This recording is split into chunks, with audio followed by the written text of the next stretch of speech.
Welcome to County Magazine, a chance to find out what's new across Fairfax County. I'm Brian Ashby. On this edition, we'll find out how the Department of Family Services helps households prepare to become foster homes for children in need. And we'll learn all about Fairfax County's plan to drastically reduce the environmental impact of its government operations. Plus, we'll take a tour of Trace, the zero waste store, and get the inside scoop on Vienna's premier full-service refill store.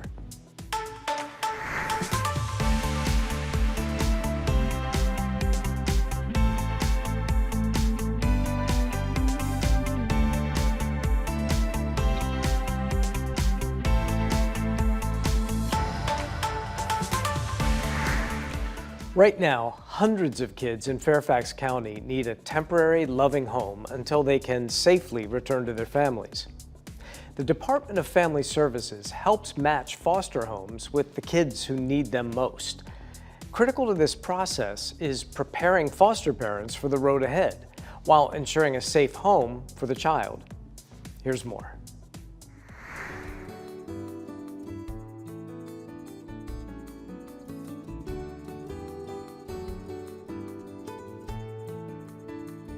Hello, I am Jennifer Woods with the Fairfax County Department of Family Services.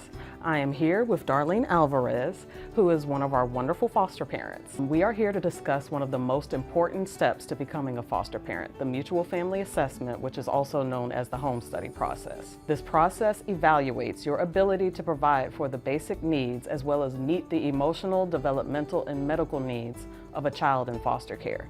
This process also helps you recognize if you are ready and able to meet the needs of the agency. Darlene, let's talk about the first step, PRIDE training. PRIDE stands for Parent Resource for Information, Development, and Education. Tell us about your experience with PRIDE training. Well, PRIDE consisted of 5 classes. The first one was in person. There were sessions with social workers. I thank you guys for all the work you've put in so far, but here is where the real work begins, all right? And other parents going through foster care training. Like I mentioned, the first class was in person. Mutual Family Assessment, where we together go through this process and we come up with a mutual decision on if this is the best fit for you and for us to serve the children that we have in care, okay? So that's what it's really all about and why we have you here. The other 4, they were virtual, and we agree on a good time for everybody, which was 6 p.m. to 9 p.m. The instructors created a very welcoming environment for everybody. It was a judgment-free zone, and we were able to go through the sessions and come into our own conclusion if we are good, if this is something that we would like to do to become foster parents. Each session covered competency of the training, how to nurture a child, what will happen if you come with a placement and the kid has some learning disabilities, what will be the best way to bridge the gap and maintain contact with their birth families. And it was very helpful and makes you understand that you have what it takes to become a foster parent. Let's talk about the additional aspects that need to be completed when you're in PRIDE training, and that is the homework and foster parent college. So during the first session, the instructors let you know that you're enrolled in the foster college. Every week you have to complete a course, some assessments, and overall time, I would say it was about 2.5 hours per week that you have to put in there, and you have an assessment of about 20 questions. Then you move up to the next session. If you have time, you can complete it all of the sessions at the beginning. Also, additional to those courses, you have homework from the training. So now that we've heard about PRIDE training, after successful completion of the classes, the foster care and adoption team will conduct our interviews and request that you complete an autobiography and questionnaires. This helps us to get to know you better. It's important to check all aspects of your life if we are going to trust you with the care of another human being. Can you talk about the experience with the background checks and provide some helpful tips to make the process as smooth as possible? One anecdote for me during this process is that I've moved a lot recently, so I had to do background checks on 5 different states. And so we have to fill out all of that paperwork. I thought it was going to be challenging, but it was actually an easy process. Another aspect, I want people that are coming to be foster parents to know, you need to talk to the people in your life. to let them know you're doing this process because of things like references, but also like they support you. Yeah. They might be able to help you to pick up a child or anything like that. So I wanted to kind of get into that aspect of it. Personal references are important because it's just another perspective from somebody else, or how they see you as a parent, if they think you can be a good parent or not. I reach out to a few of my good friends. I call them and say, hey, I'm going through this process. I'm trying to get certified as a foster parent. Will you be okay with me providing your information for you to write down a statement if you think I'm a good fit for it or not? And be honest. If I'm not a good fit, I'm not a good fit. Those are the people that become part of your village. If you need anything from them and they know you're going through the foster care process, they will be willing to help you out. All right, speaking of your village, next up is one of the most critical components of the mutual family assessment, the physical home environment checklist.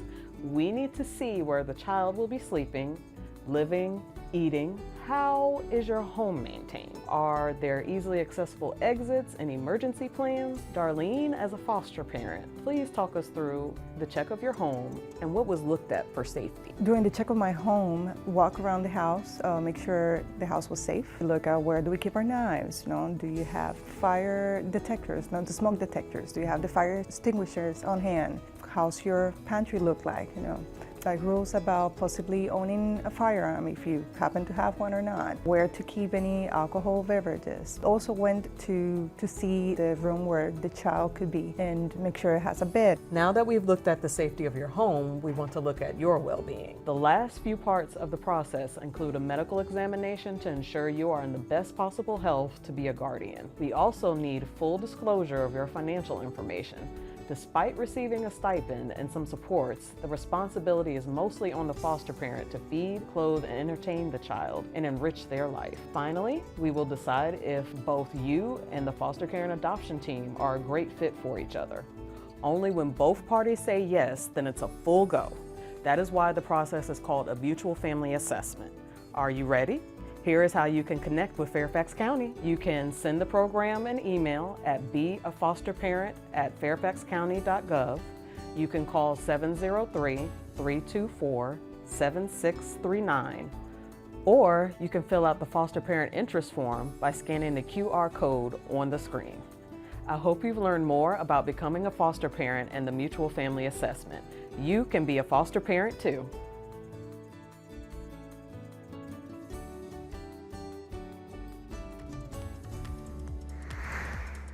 Fairfax County is a sprawling jurisdiction with a robust government, known for the many services, benefits, and resources it offers residents. An operation this big naturally creates a lot of waste. Luckily, the Office of Environmental and Energy Coordination has an ambitious plan to rein it all in. They call it the Zero Waste Plan, and it's rolling out now. Take a look.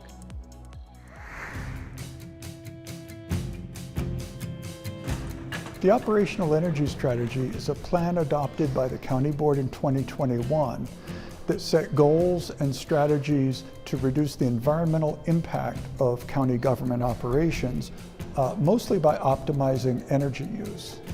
By pursuing more energy efficient practices and the use of cleaner energy, the county can significantly reduce its costs and overall reduce its environmental impact. The Zero Waste program supports the Operational Energy Strategy by reducing the amount of material that the county purchases and then ultimately has to dispose of. The Zero Waste Plan consists of two ambitious goals. One, to divert 90% of our waste from either being landfilled or incinerated, and two, to reduce our waste generation by 25% from 2018 levels.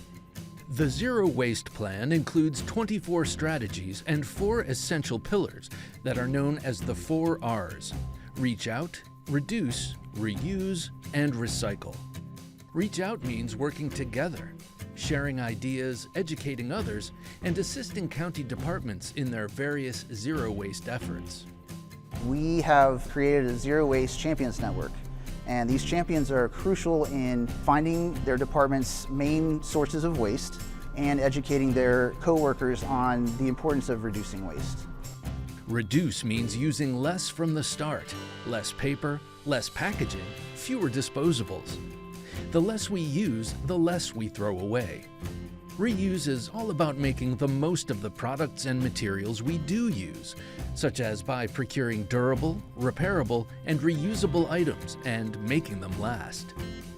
Recycle is about recycling and composting what you can to recover valuable resources and minimize trash. As a large local government, Fairfax County handles a lot of surplus equipment. That's where the Material Management Logistics Center comes in. It helps store, receive, and distribute items to departments across the county. Items that aren't claimed by the county departments are listed online for the public to purchase. When the material comes in from the departments, our main goal is to prevent it from going into the landfill. So our first assessment is, can this item be reusable? If it's filing cabinet, desk, or a chair.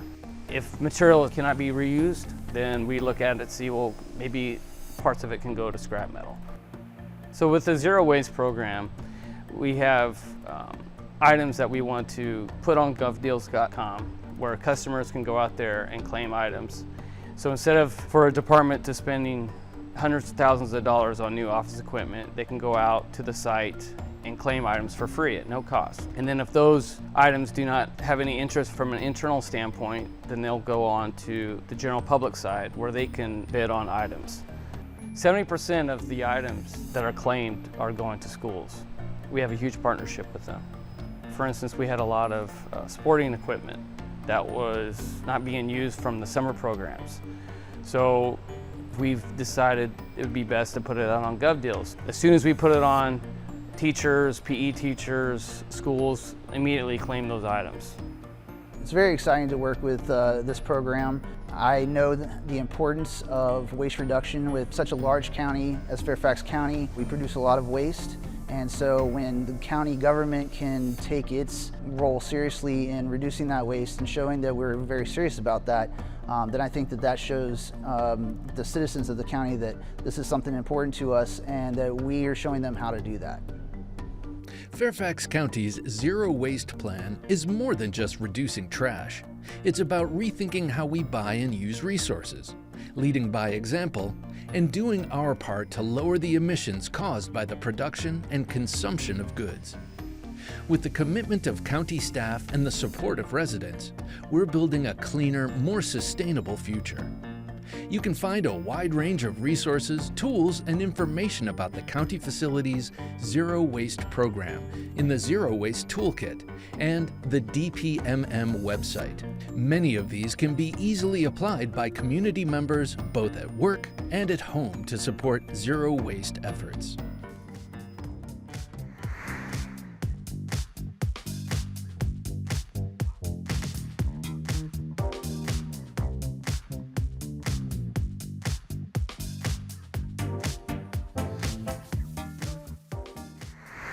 Welcome to the Lorton Library.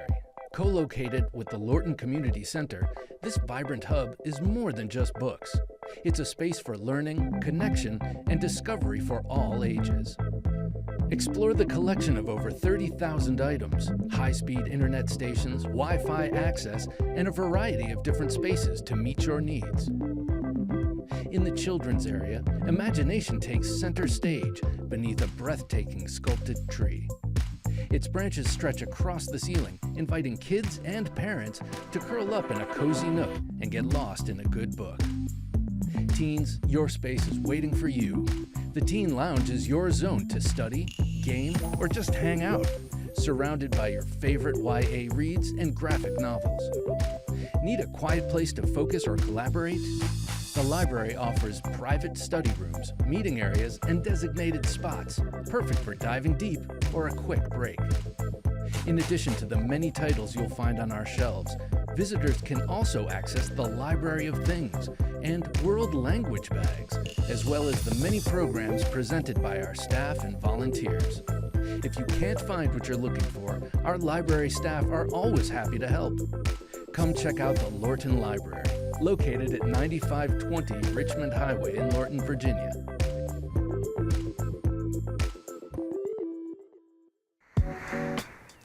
In keeping with the theme of environmental stewardship, we now turn to a Fairfax County green business partner.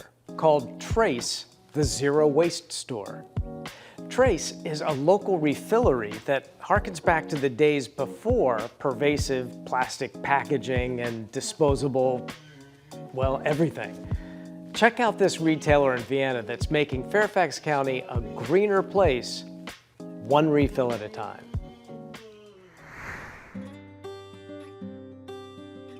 Fairfax County's Green Business Partners program celebrates businesses that are leading the way in sustainability. A proud member of this program, Trace, the Zero Waste Store in Vienna, is the only full-service bulk refillery in the area. Not only is sustainability and waste reduction their core product, they make it their mission to incorporate sustainability into their business operations in every way they can. Step inside Trace, the Zero Waste Store, to explore sustainability and plastic-free living. So this is kind of harkens back to the days of no packaging. It makes it possible for people just to throw away less plastic. People want to do better by the environment, but they don't know where to start. There are actually very few businesses like this around the country. There are definitely fewer than 1,000.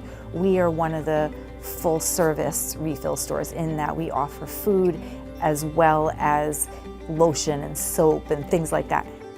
We have more than 150 foods and spices available for bulk refill. So that's your everyday staples, your oatmeal, your rice, but then we also have superfoods, like we have flax and chia and hemp hearts, and we also have fun things like chocolate and snacks, and you can get them all without the packaging. And then on the soap and laundry side, we have about 30 or so personal care and skincare and hair care items, and then we have another 30 or so household things like laundry detergent, like dishwasher detergent and that kind of stuff. So it's the full range is here, and then in between are all like the sustainable swaps for household, personal care, and for out and about. Since we opened, we have refilled 27,000 containers, and that is not a small thing. That is 27,000 containers that were not picked up by recycling and not sent to the recovery facility to be sorted and things like that. What sets Trace apart is how they run their operations, from reusing and recirculating shipping boxes to cleaning and returning supplier containers. When I set out to build the business, I had certain parameters. I wanted to work with suppliers who don't wrap in a whole lot of plastic. I wanted to use soap suppliers who took their containers back. So yes, you will see plastic buckets here. Our soaps come in 5-gallon buckets. And then when we're done with our bucket, after you all have refilled your containers, we clean them and we ship them back to the soap maker so that they can refill them. And it's called closed loop. That was very, very, very important to me. Even the boxes that we get, we put so little in the garbage and the recycling because we're mindful of what comes in, and then when we do get boxes, we actually pile them up in the back and we list them on Marketplace, and we say, okay, boxes and packing materials, good condition, and it's amazing to see so many people pick them up. Trace has been praised by Fairfax County, the town of Vienna, and environmental groups, and they advocate for sustainability throughout the region's business community. Trace really started out to be a leader in how businesses could be more sustainable. And I think through the Green Business Partnership, we've been able to find other like-minded people. And we're very lucky to live in Fairfax County where there is an infrastructure for good information, and there's a path to solutions that you want to pursue in your own household. Thanks to Trace and other leaders and members of the Green Business Partners program, Fairfax County is building a more sustainable community, one refill, one small change, and one local business at a time. Well, that's going to do it for this edition of County Magazine. Thanks for joining me. Remember, there are countless ways to get involved in your community this summer and make Fairfax County an even greener place to live, work, and play. I'm Brian Ashby, and we'll see you next time on County Magazine.